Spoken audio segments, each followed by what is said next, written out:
Hello my dear friends, कैसे हैं आप लोग। Lots of energy, excitement and motivation के साथ थोड़ा सा डर, टेंशन एंड घबराहट का माहौल। दोस्तों, ये सारी चीज़ों को आप बाईपास करोगे तभी तो सीए एग्ज़ाम पास करोगे। दोस्तों, जो सपने देखे हैं तूने उन्हें सच करके दिखा। सीए का ये सफ़र है, हर इम्तहान जीत के दिखा। थक जाना मंजूर है लेकिन रुकना नहीं, गिर जाना मंजूर है लेकिन झुकना नहीं। दोस्तों, इसी के साथ आज हम लोग चैप्टर 4 का रिवीजन करने जा रहे हैं, प्लेस ऑफ सप्लाई।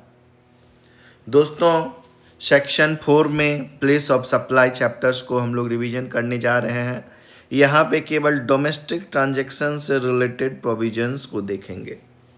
सबसे पहले दोस्तों, ये सप्लाई क्यों इम्पोर्टेंट है, why supply is so important कि हमें एक जीएसटी में चैप्टर के रूप में सप्लाई को पढ़ना पड़ रहा है। दोस्तों, जैसे हम लोग जानते हैं कि जीएसटी आपका डेस्टिनेशन बेस्ड टैक्स है या कंजम्पशन बेस्ड टैक्स है।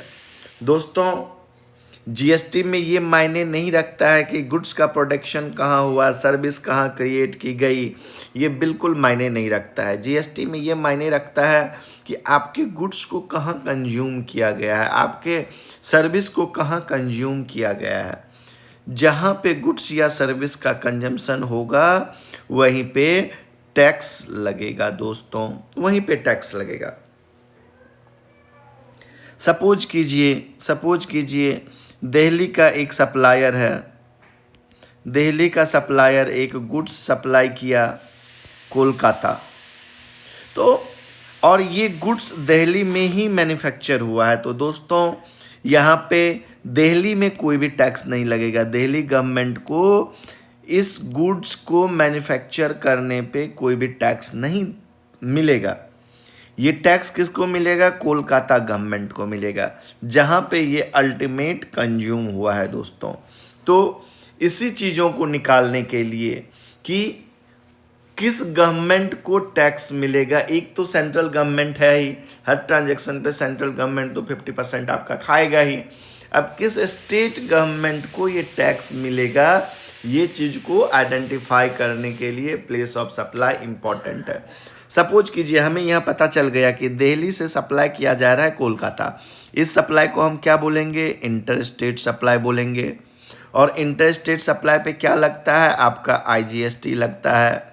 तो यहाँ पे सेंट्रल गवर्नमेंट सपोज कीजिए 18 रुपये का आपका आईजीएसटी लगा। 100 रुपया गुड्स का वैल्यू है, 18 रुपया आईजीएसटी लगा। तो यहाँ पे सेंट्रल गवर्नमेंट क्या करेगी? 18 रुपया आपसे रिकवरी करेगी और बाद में सेंट्रल गवर्नमेंट 9 रुपया अपने पास में रख लेगी और कोलकाता गवर्नमेंट को 9 रुपया दे देगी, ममता दीदी को 9 रुपया दे देगी।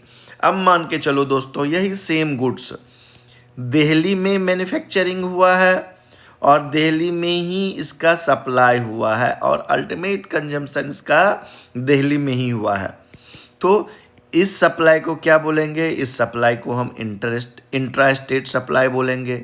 इंट्रा स्टेट सप्लाई बोलेंगे तो यहाँ पे कौन सा टैक्स लगेगा? सीजीएसटी लगेगा, एसजीएसटी लगेगा। डायरेक्ट यहाँ पे आपको दिल्ली गवर्नमेंट 9 रुपया आपसे टैक्स ले लेगी और सेंट्रल गवर्नमेंट आपसे 9 रुपया टैक्स ले लेगी। इसी चीज़ों को दोस्त कैलकुलेट करने के लिए, एक्चुअली जानने के लिए हमें प्लेस ऑफ सप्लाई की ज़रूरत पड़ती है। अब दोस्तों देखो, हम लोग जो सप्लाई करते हैं, सप्लाई ऑफ, या तो सप्लाई हम लोग गुड्स का करेंगे या तो सप्लाई सर्विस का करेंगे। तो प्लेस ऑफ सप्लाई निकालने के लिए जो प्रोविजंस दिए गए हैं, जो सेक्शंस दिए हैं, वो दोनों अलग अलग दिए हैं। गुड्स के लिए सेक्शन 10 बताता है आपको प्लेस ऑफ सप्लाई कैसे निकालना है। सर्विस के लिए सेक्शन 12 बताता है आपको प्लेस ऑफ सप्लाई कैसे निकालना है। उसके बाद ये दोनों सप्लाई आपके या तो डोमेस्टिक सप्लाई कहलाएंगे या तो इंटरनेशनल सप्लाई। इंटरनेशनल सप्लाई में क्या आ जाएगा? आपका इंपोर्ट आ जाएगा, एक्सपोर्ट आ जाएगा। दोस्तों, ये हम लोगों को नहीं पढ़ना है, ये सीए फाइनल का है। दोस्तों, ये आपका सीए फाइनल के लिए है, ये हमें इंटर में नहीं पढ़ना है। हमें अभी क्या पढ़ना है? हमें केवल और केवल डोमेस्टिक सप्लाई को देखना है दोस्तों। डोमेस्टिक सप्लाई में क्या आ जाएगा, सप्लाई ऑफ गुड्स आ जाएगा, सप्लाई ऑफ सर्विस आ जाएगा। सप्लाई ऑफ गुड्स के प्लेस ऑफ प्रोविजंस को कहाँ देखेंगे, हम लोग सेक्शन 10 में देखेंगे। सप्लाई ऑफ सर्विस के प्रोविजंस को हम लोग कहाँ पे देखेंगे, सप्लाई ऑफ सर्विस का प्लेस ऑफ सप्लाई कहाँ होगा, इसे हम लोग कहाँ देखेंगे, इसे हम लोग सेक्शन 12 में देखेंगे दोस्तों। आइए इसी के साथ हम लोग प्लेस ऑफ सप्लाई का रिवीजन स्टार्ट करते हैं सेक्शन 10 के साथ।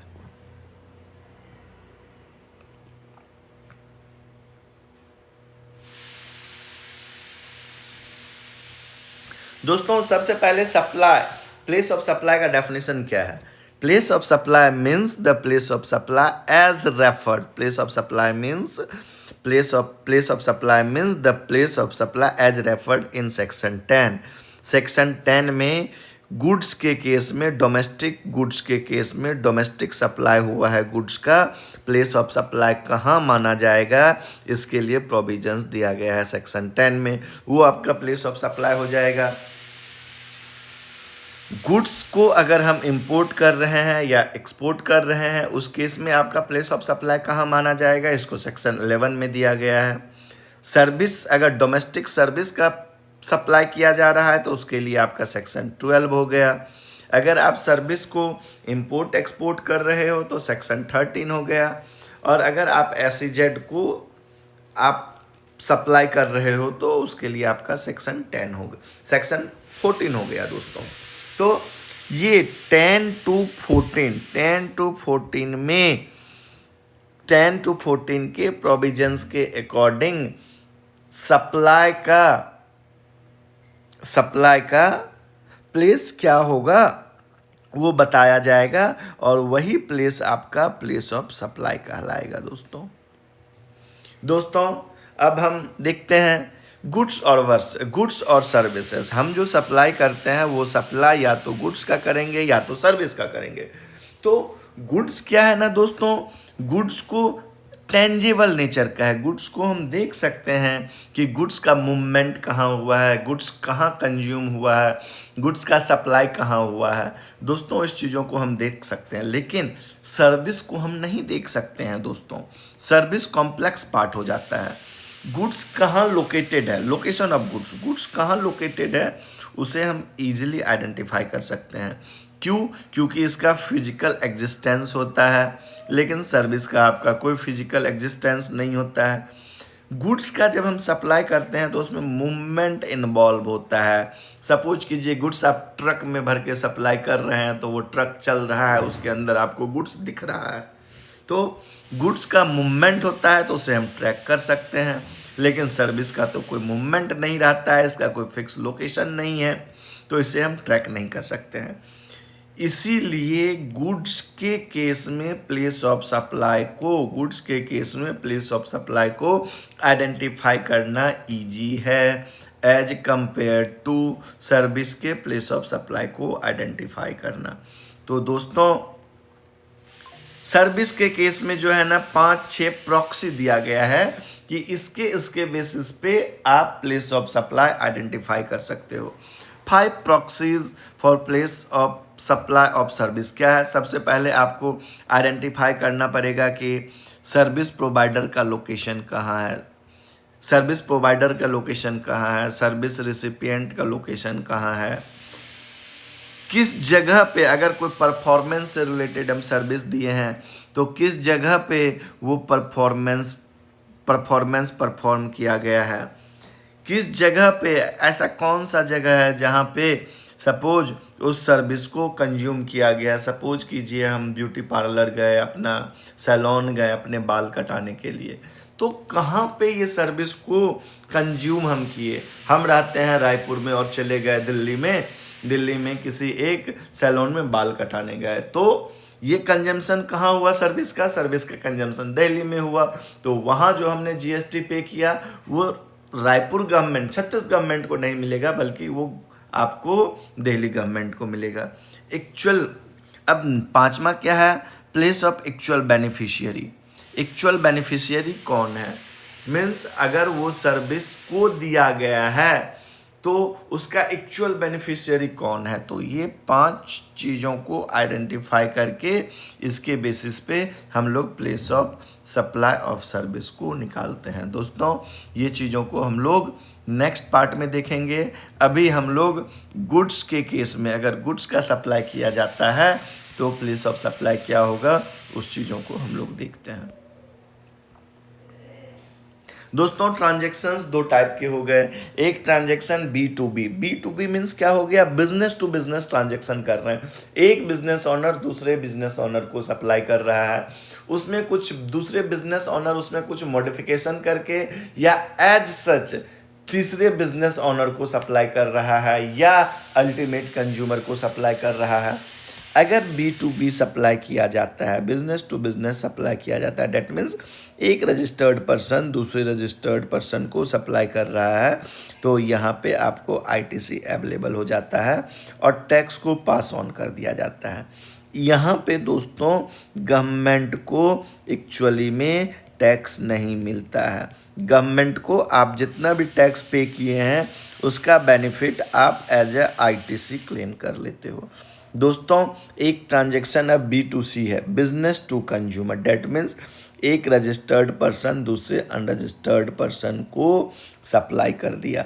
तो यहाँ पे दोस्तों जो टैक्स दिया जाता है वो टैक्स का ITC नहीं मिलता है। सपोज कीजिए आपने 18 रुपया गवर्नमेंट को इस कंडीशन में आके B2C ट्रांजेक्शन्स में आके आपने 18 रुपया गवर्नमेंट को पे कर दिया, तो अब ये 18 रुपया का दोस्तों ITC किसी को नहीं मिलेगा।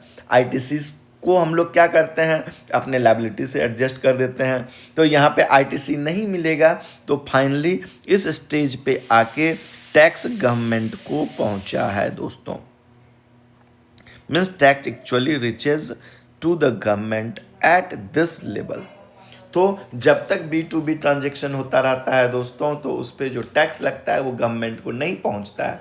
गवर्नमेंट को टैक्स पहुंचा और उसका आप एडजस्टमेंट नेक्स्ट स्टेज पे अपने लायबिलिटी के साथ कर लेते हो।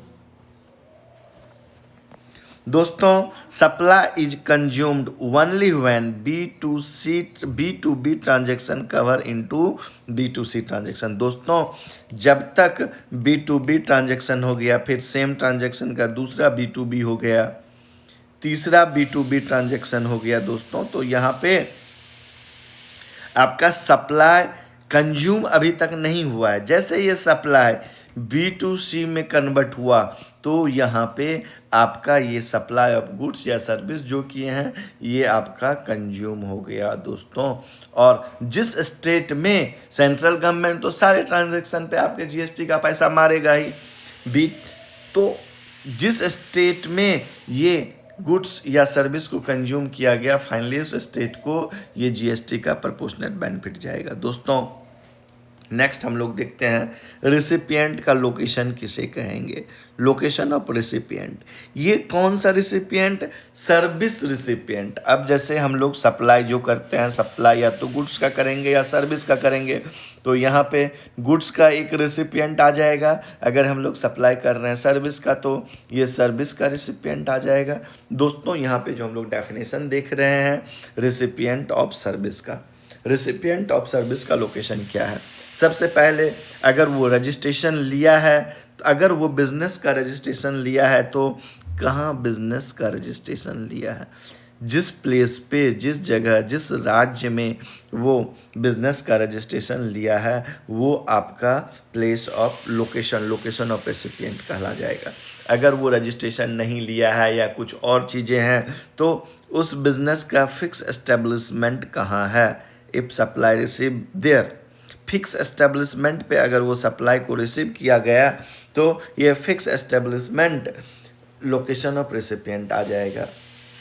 अगर इससे भी हम लोग नहीं आइडेंटिफाई कर पाते हैं तो establishment most directly connected with recipient. ऐसा कौन सा एस्टेब्लिशमेंट है जो directly connected to the recipient है, तो वो प्लेस आपका लोकेशन ऑफ रेसिपिएंट आ जाएगा। अगर आप ये तीनों चीज़ों को आइडेंटिफाई नहीं कर पा रहे हैं तो यूजुअली प्लेस ऑफ रेसिडेंस को ही लोकेशन ऑफ रिसिप्ट मान लिया जाएगा। दोस्तों ये जो डेफिनेशन दिया गया है केवल सर्विस के लिए दिया गया, सर्विस रिसिपिएंट के लिए दिया गया। गुड्स के रिसिपिएंट का डेफिनेशन जीएसटी में नहीं दिया गया है दोस्तों, जो ऑलरेडी हमने आपको पहले ही बता दिया है। दोस्तों इन द सेम वे सप्लायर का लोकेशन क्या कहलाएगा? सप्लायर के लोकेशन में भी जहाँ पे आपने रजिस्ट्रेशन लिए हैं वो सप्लायर का लोकेशन कहला जाएगा, या अगर आपका कोई फिक्स एस्टेब्लिशमेंट है तो वो कहला जाएगा। अगर फिक्स एस्टेब्लिशमेंट को भी आप आइडेंटिफाई नहीं कर पा रहे हैं कि कौन सा फिक्स एस्टेब्लिशमेंट इनका place of location of supplier होगा, तो इन दैट केस वैसा एस्टेब्लिशमेंट जो directly connected with the provisions of service providers है। अगर इससे भी आपका नहीं हो पा रहा है तो उज्ज्वली प्लेस ऑफ रेसिडेंस को लोकेशन ऑफ सप्लायर मान लिया जाता है। दोस्तों अब हम लोग सेक्शन 10 जो अपने टॉपिक का जो टॉपिक का कवर है, इस चैप्टर का जो टॉपिक है सेक्शन 10 में क्या होगा? आपने जो सप्लाई किया, सप्लाई ऑफ गुड्स या supply of services, supply of जो गुड्स जो किया, इसमें प्लेस ऑफ सप्लाई निकालने के लिए सेक्शन 10 आपको बताता है। और आपने जो सप्लाई किया है सर्विस का, इस केस में प्लेस ऑफ सप्लाई को कैसे निकाला जाए वो आपका सेक्शन 12 बताता है। दोस्तों यहाँ पे हम लोग सेक्शन 10 का रिवीजन कर रहे हैं। सबसे पहला क्या है? अगर आप जो सप्लाई कर रहे हैं वो सप्लाई इन्वॉल्व है, सप्लाई में इन्वॉल्व है मूवमेंट ऑफ गुड्स, वो सप्लाई में गुड्स का मूवमेंट हो रहा है। दूसरा टाइप का आपका सप्लाई क्या हो जाएगा? अगर आप supply bill to ship to कर रहे हैं, थर्ड पार्टी के डायरेक्शन में कर रहे हैं। तीसरे टाइप का सप्लाई क्या हो जाएगा? Supply without movement of goods, supply में मूवमेंट है ही नहीं। सपोज कीजिए आपने एक प्लांट एंड मशीनरी किसी कंपनी को लीज पे दिया, और वो प्लांट एंड मशीनरी जिस कंपनी में लीज पे दिया वहाँ पे उसे फिक्स कर दिया गया। लीज पीरियड ख़त्म होने के बाद वो प्लांट एंड मशीनरी को जिस कंपनी को आपने लीज दिया था उसी कंपनी को सेल कर दिया। दोस्तों बताओ, क्या ये जो supply of plant and machinery हुआ तो यहाँ पे क्या गुड्स का मूवमेंट हुआ? नहीं दोस्तों, यहाँ पे गुड्स का मूवमेंट नहीं हुआ। अगर आप सप्लाई करते हो अनरजिस्टर्ड पर्सन को, या आप इंस्टॉलेशन या असेंबली का सर्विसेज दे रहे हो, या supply on board a conveyance दे रहे हो, दोस्तों अगर ये सारे चीज़ों में अगर आपका सप्लाई कवर नहीं होता है तो सेक्शन 10 सब सेक्शन 2 रेसिडुअल हो गया, एज में बी प्रेस्क्राइब्ड, जैसा प्रेस्क्राइब्ड किया जाएगा। दोस्तों ये सब सेक्शन देके गवर्नमेंट अपने पास एक राइट को रखा गया है कि इन फ्यूचर कभी भी गुड्स का ऐसा कोई ट्रांजैक्शन जो ऊपर के ए से लेके ई तक में कवर नहीं है तो सेक्शन 10 सब सेक्शन 2 के थ्रू वो एक नया प्लेस ऑफ सप्लाई को क्रिएट कर देगा। दोस्तों अब सबसे पहले हम लोग देखते हैं सप्लाई विथ मूवमेंट। अगर आप गुड्स का सप्लाई कर रहे हैं और वो सप्लाई इन्वॉल्व है मूवमेंट का, तो आपका प्लेस ऑफ सप्लाई कहाँ होगा? Where supply involve movements of goods whether by the supplier, recipient और एनी अदर पर्सन। ये जो सप्लाई का मूवमेंट, ये जो गुड्स का मूवमेंट होगा, वो गुड्स का मूवमेंट चाहे बायर के थ्रू हो, सप्लायर के थ्रू हो, रेसिपिएंट के थ्रू हो या एनी पर्सन के थ्रू हो। In that case place of supply क्या हो जाएगा? Location where movement terminates, movement जहाँ पे आपका ख़त्म हो जाता है for delivery to the recipient. दोस्तों इसका कुछ गूगली पॉइंट को हम लोग देख लेते हैं। ये मूवमेंट या तो आपका सप्लायर के थ्रू होगा या रेसिपिएंट या कोई अदर पर्सन के थ्रू ये मूवमेंट आपका हो सकता है। नेक्स्ट पॉइंट देख लेते हैं। This provision links to the movement, ये आपका प्रोविजन सेक्शन 10 सब सेक्शन 1 का क्लॉज ए मूवमेंट से रिलेटेड है, not to transfer of property या टाइटल। ये गुड्स में मूवमेंट होना चाहिए, ना कि आप ट्रांसफ़र कर रहे हो कोई राइट या टाइटल को। तीसरा आपको क्या है? Does not apply where there is no movement of goods. दोस्तों अगर कोई आप सप्लाई ऑफ गुड्स कर रहे हो और वहाँ पे मूवमेंट अगर वो इन्वॉल्व नहीं है, अगर मूवमेंट इन्वॉल्व नहीं है तो ये वाले आपका प्रोविजंस नहीं लगेगा। यहाँ पे प्रोविजन लग जाएगा आपका सेक्शन 10 सब सेक्शन 1 का क्लॉज सी। अब एक बिल टू शिप टू के प्रोविजन पे आ जाते हैं। बिल टू शिप टू में क्या कहा गया है? Where goods are deliver by supplier to a recipient और any other person on the direction of a third person where acting as agent और अदरवाइज बिफोर और ड्यूरिंग द मूवमेंट। दोस्तों, in that case third person is deemed to have receive the goods and place of supply आपका हो जाएगा principal place of business of such third person. Principal place of business of such third person. दोस्तों, इसे एक diagram के through हम लोग समझ लेते हैं। सपोज कीजिए एक ए नाम का बंदा है और बी है। तो ए का बिजनेस प्लेस आपका दिल्ली है, बी का बिजनेस प्लेस कोलकाता है और बी ने ए को ऑर्डर दिया कि हमें 500 लैपटॉप चाहिए। ठीक है। और बी ने ए को डायरेक्शन दिया, ये लैपटॉप हमें आप कोलकाता डिलीवर नहीं करो, ये लैपटॉप रायपुर डिलीवर कर दो। एक आर नाम का बंदा है, रायपुर डिलीवर कर दिया। एक्चुअली ये गुड्स कहाँ डिलीवर हुआ? रायपुर हुआ और इसका प्लेस रायपुर हुआ। तो यहाँ पे दोस्तों ये माना जाएगा कि ये गुड्स को जो डिलीवर किया गया है रायपुर में, ये रायपुर में ना होके इस गुड्स का डिलीवर किया गया है बी को और बी को डिम्ड पर्सन मान लिया जाएगा। यहाँ जो थर्ड पर्सन बोला जा रहा है, ये थर्ड पर्सन आपको बी को ही बोला जाता है और यहाँ पे आपका place of B that means Kolkata मान लिया जाएगा प्लेस ऑफ सप्लाई। देखो दोस्तों, यहाँ पे 2 ट्रांजेक्शन इन्वॉल्व हुआ। एक बी ने ए को ऑर्डर दिया और ए ने एक बी के डायरेक्शन पे ए ने डिलीवर कर दिया रायपुर। दोस्तों, ये जो रायपुर डिलीवर किया है बी तो रायपुर को भी सेल किया है। तो यहाँ पे आपका 2 सप्लाई हो गया। सप्लाई नंबर 1 हो गया आपका बिटवीन ए एंड बी और दूसरा सप्लाई हो गया supply between B and R. दोस्तों, यहाँ पे जो आपका सप्लाई कवर है, सप्लाई ए टू बी के बीच का सप्लाई कवर है। दोस्तों, इसमें हम लोग की पॉइंट्स को देख लेते हैं। There are 2 supplies in bill to ship to transaction. जैसे हमने अभी जस्ट डिस्कस किया है, 2 सप्लाई इन्वॉल्व हैं और हम लोग ये प्रोविजंस फर्स्ट सप्लाई के ऊपर अप्लाई करेंगे। First supply section 10 sub section 1 clause B apply only to first supply, जो हमने ऑलरेडी डिस्कस कर लिया है। सेकेंड सप्लाई में थर्ड पर्सन टू रिसिपिएंट जो है, यहाँ पे आपका section 10 sub section 1 clause A applicable हो जाएगा। दोस्तों, ये ध्यान देने वाली बातें हैं। ये जो डायरेक्शन दिया जाता है कि गुड्स को आप इस प्लेस पे पहुंचा दो, वो डायरेक्शन या तो सप्लाई से पहले होनी चाहिए या during the movement of goods होनी चाहिए। If direction given after movement goods का हो गया, उसके बाद अगर आप डायरेक्शन देते हो तो ये वाले आपका सेक्शन अप्लीकेबल नहीं होगा। दोस्तों, नेक्स्ट हम लोग देखते हैं supply without movement. Supply without movement में क्या है? Where supply does not involve movement of goods. जहाँ पे सप्लाई ऑफ गुड्स मूवमेंट को इन्वॉल्व नहीं होता है, ईदर बाय द सप्लायर और रिसिपिएंट, या तो सप्लायर के थ्रू या तो रिसिपिएंट के थ्रू।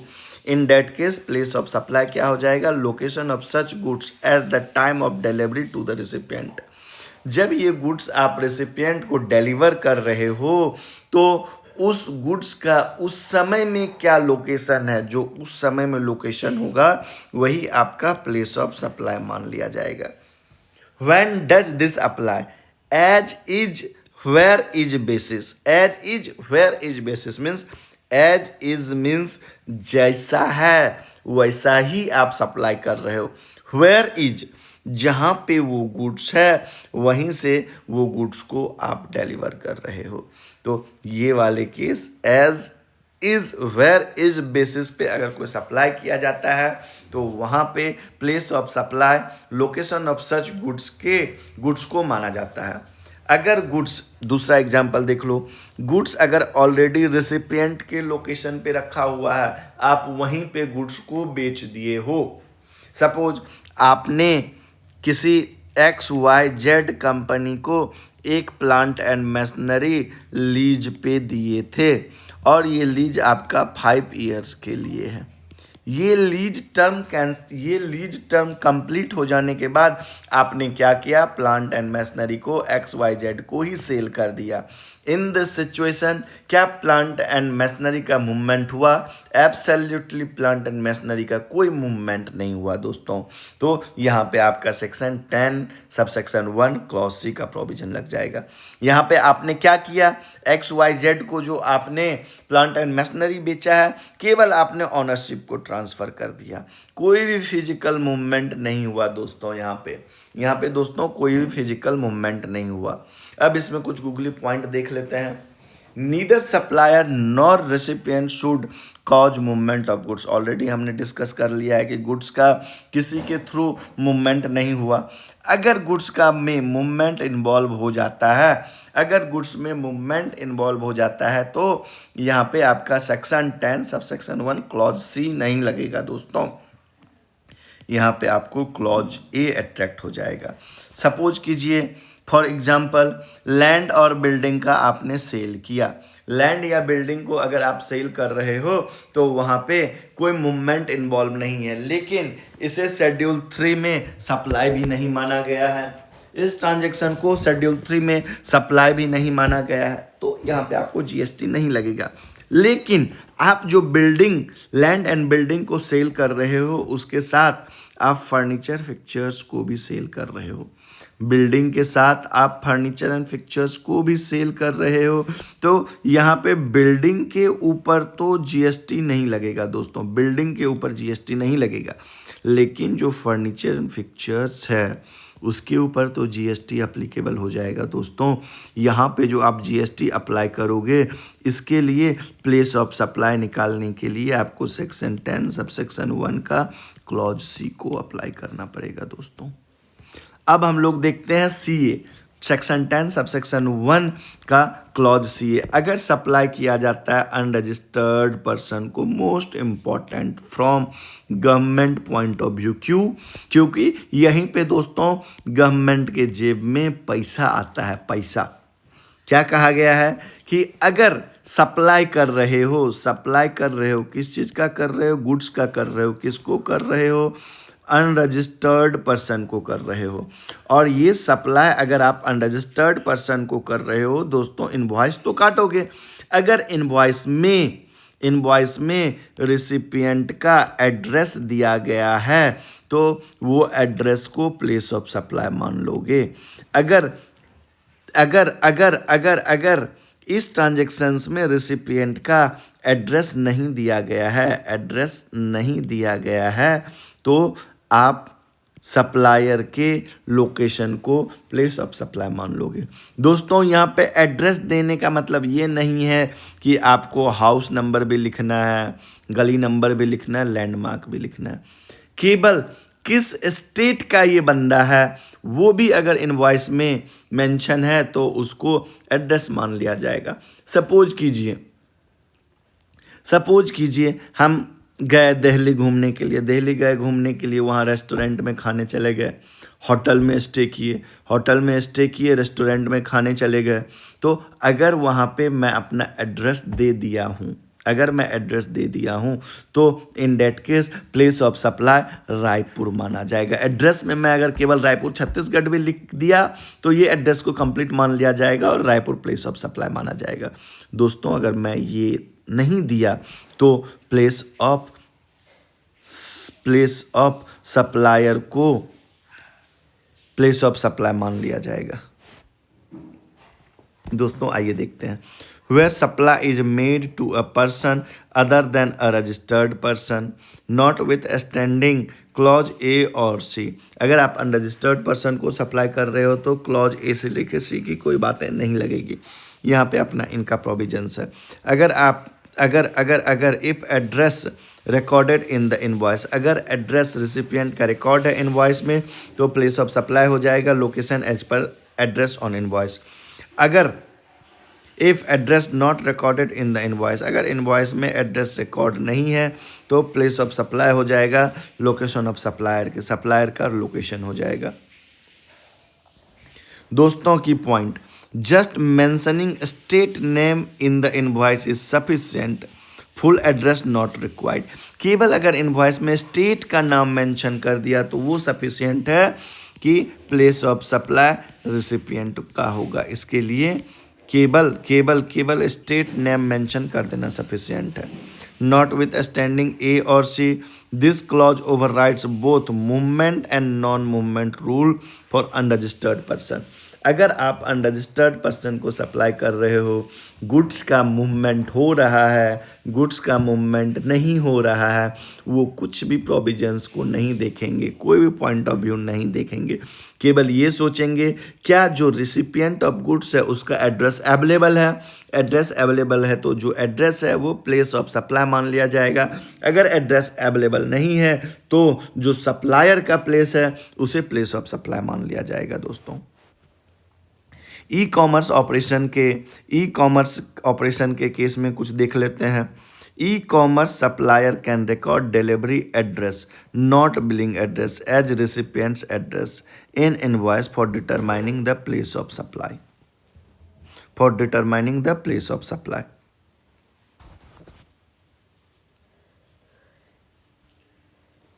अब नेक्स्ट हम लोग क्लॉज डी को देखते हैं। क्लॉज डी में क्या है दोस्तों, इंस्टॉलेशन या assembly at site. Where goods are assemble और इंस्टॉल्ड एट साइट, तो प्लेस ऑफ सप्लाई हो जाएगा प्लेस ऑफ सच इंस्टॉलेशन और असेंबली। दोस्तों, यहाँ पे इंपॉर्टेंट पॉइंट क्या है, this is a composite supply, goods plus installation service charges, service installation service, ये एंसिलरी। यहाँ पे जो गुड्स यहाँ पे जो आपका जीएसटी लगेगा, जीएसटी लग जाएगा जो आपका प्रिंसिपल सप्लाई है। प्रिंसिपल सप्लाई क्या है, प्रिंसिपल सप्लाई ऑफ गुड्स है, इसके ऊपर आपका as a composite supply treat करते हुए जीएसटी लग जाएगा। दोस्तों,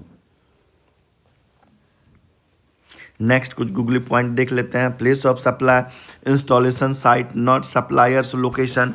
जहाँ पे आप इंस्टॉल कर रहे हो वो इंस्टॉलेशन साइट को प्लेस ऑफ सप्लाई बोलेंगे, ना कि सप्लायर की लोकेशन या ना तो रिसिपिएंट के लोकेशन। दूसरे पॉइंट को देखते हैं, even if buyer and seller are in the same state but installation in different state, तो आपका आईजीएसटी लग जाएगा, सीजीएसटी एसजीएसटी नहीं लगेगा। सपोज कीजिए सप्लायर आपका दिल्ली का है, रिसिपिएंट आपका कोलकाता का है, लेकिन कोई मशीनरी या प्लांट जो इंस्टॉल किया जाएगा वो रायपुर में किया जाएगा। दोस्तों, ए ने आर को सप्लाई किया, दोस्तों एस ने आर को सप्लाई किया, और ये प्लांट एंड मशीनरी कहाँ पे असेंबल किया जाएगा, रायपुर में किया जाएगा, तो रायपुर प्लेस ऑफ सप्लाई माना जाएगा। दोस्तों, रायपुर प्लेस ऑफ सप्लाई माना जाएगा, ना कि कोलकाता को। तीसरा क्या है, principal supply goods being install determines nature of supply. जो गुड्स इंस्टॉल करेगा, जो टाइप के गुड्स को इंस्टॉल किया जाएगा उसे मेन सप्लाई मान लिया जाएगा। दोस्तों, अब ई पॉइंट में क्या आ गया, ई में बोल रहा है goods on board a conveyance, तो इस केस में क्या होगा, where goods are supplied on board a conveyance including a vessel, an aircraft, a train और अ मोटर व्हीकल। दोस्तों, गुड्स कहाँ बेचा गया है, अगर कन्वेंस में गुड्स को सप्लाई किया जा रहा है तो गुड्स को कहाँ बेचा गया है ये मायने नहीं रखता है। दोस्तों, सपोज वो वेसल या एयरक्राफ्ट या ट्रेन में बेच रहा है, तो ये गुड्स को कौन से प्लेस में, वेसल, एयरक्राफ्ट या ट्रेन या मोटर व्हीकल में लाया गया, जिस प्लेस पे लाया गया उस प्लेस को प्लेस ऑफ सप्लाई माना जाएगा। दोस्तों, यहाँ देखते हैं place of supply, where goods are loaded, goods को जहाँ लोड किया गया, not where goods are sold during the journey. दूसरा क्या है, rule apply even supply made by passenger. ये ऐसा नहीं है कि आप जो सप्लाई कर रहे हो ट्रेन में केवल रजिस्टर्ड वेंडर ही कर रहा है, बशर्ते कोई कस्टमर कोई पैसेंजर भी अगर सप्लाई कर रहा है तो वो इस प्रोविजंस में आपका कवर हो जाएगा। दोस्तों एक रेसिडुअल रूल है, अगर आपका ए टू ई में कवर नहीं होता है तो ए टू ई के थ्रू अगर प्लेस ऑफ सप्लाई डिटरमाइन नहीं होता है तो गवर्नमेंट के पास राइट है कि वो एक नया प्रोविजंस लाएगा और वो प्रोविजंस के थ्रू प्लेस ऑफ सप्लाई निकाल देगा। दोस्तों ये सेफ्टी नेट प्रोविजंस है गवर्नमेंट के लिए। Safety net provision, government can notify rules for every situation not cover under section 10(1) में। अगर कोई ऐसा सिचुएशन है जो 10(1) में कवर नहीं है तो उसके लिए गवर्नमेंट एक नया प्रोविजंस निकाल देगी। दोस्तों एक क्विक रिवीजन हम लोग कर लेते हैं सेक्शन 10 का। अगर आपका गुड्स इन्वॉल्व कर रहा है मूवमेंट, तो जहाँ पे मूवमेंट टर्मिनेट होगा उसे प्लेस ऑफ सप्लाई माना जाएगा। बिल टू शिप टू के केस में थर्ड पर्सन के प्लेस को प्लेस ऑफ सप्लाई माना जाएगा। अगर गुड्स का कोई मूवमेंट नहीं होता है तो कौन से लोकेशन पे गुड्स को डिलीवर किया गया है, कौन से लोकेशन पे गुड्स को डिलीवर किया गया है और डिलीवर के टाइम में उस गुड्स का लोकेशन क्या था, उसे प्लेस ऑफ सप्लाई माना जाएगा। अगर सप्लाई किया जा रहा है अनरजिस्टर्ड पर्सन को, तो अनरजिस्टर्ड पर्सन को सप्लाई किया जा रहा है तो उस केस में दोस्तों गुड्स का चाहे मूवमेंट हो रहा हो या ना हो रहा हो, या तो गुड्स का मूवमेंट हो रहा होगा या तो गुड्स का मूवमेंट नहीं हो रहा होगा, तो अनरजिस्टर्ड के केस में ये दोनों प्रोविजंस अप्लाई नहीं होंगे। दोस्तों यहाँ पे 10 सबसेक्शन 1 क्लॉज सी का प्रोविजन आएगा। दोस्तों यहाँ कहा गया है कि अगर रिसिपिएंट का एड्रेस अवेलेबल है तो प्लेस ऑफ सप्लाई रिसिपिएंट का एड्रेस हो जाएगा। अगर रिसिपिएंट का एड्रेस नहीं है तो सप्लायर के प्लेस को प्लेस ऑफ सप्लाई माना जाएगा।